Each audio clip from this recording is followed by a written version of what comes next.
উপদেষ্টা পরিষদে Dhaka central university অধ্যাদেশ উঠছে বৃহস্পতিবার। শুভেচ্ছা সবাইকে। আপনারা দেখছেন দৈনিক শিক্ষা.com। সঙ্গে আছি আমি প্রিয়াঙ্কা বৃষ্টি। ঢাকার সরকারি 7টি বড় কলেজ নিয়ে গঠিত হতে যাওয়া ঢাকা সেন্ট্রাল ইউনিভার্সিটির জন্য আইন হতে যাচ্ছে। আগামী বৃহস্পতিবার উপদেষ্টা পরিষদের সভায় ঢাকা সেন্ট্রাল ইউনিভার্সিটির আইন 2025 চূড়ান্ত অনুমোদন পেতে পারে। শিক্ষা মন্ত্রণালয় 7 কলেজকে একীভূত করে বিশ্ববিদ্যালয় প্রতিষ্ঠার লক্ষ্যে খসড়া অধ্যাদেশ চূড়ান্ত করে মন্ত্রিপরিষদ বিভাগে পাঠিয়েছে। অনুমোদন মিললে রাষ্ট্রপতির অধ্যাদেশের মাধ্যমে গেজেট প্রকাশ করে বিশ্ববিদ্যালয় প্রতিষ্ঠার আনুষ্ঠানিক প্রক্রিয়া শুরু হবে। শিক্ষা মন্ত্রণালয়ের মাধ্যমিক ও উচ্চ শিক্ষা বিভাগ এ তথ্য নিশ্চিত করেছে।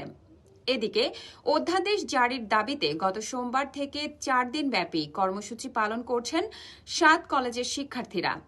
কর্মসূচির অংশ হিসেবে ঢাকা কলেজের সামনে স্থাপন করা হয়েছে অধ্যাদেশ মঞ্চ। জনদুর্ভোগ এড়াতে সায়েন্স ল্যাব মোড়ের গণজমায়েত ও সড়ক অবরোধ থেকে সরে এসে শিক্ষার্থীরা কলেজ ভিত্তিক অবস্থান কর্মসূচিতে অংশ নিচ্ছেন। ঢাকা কলেজ ছাড়াও কবি নজরুল কলেজ ও সোহরাওয়ার্দী কলেজ যৌথ মঞ্চ তৈরি করেছে।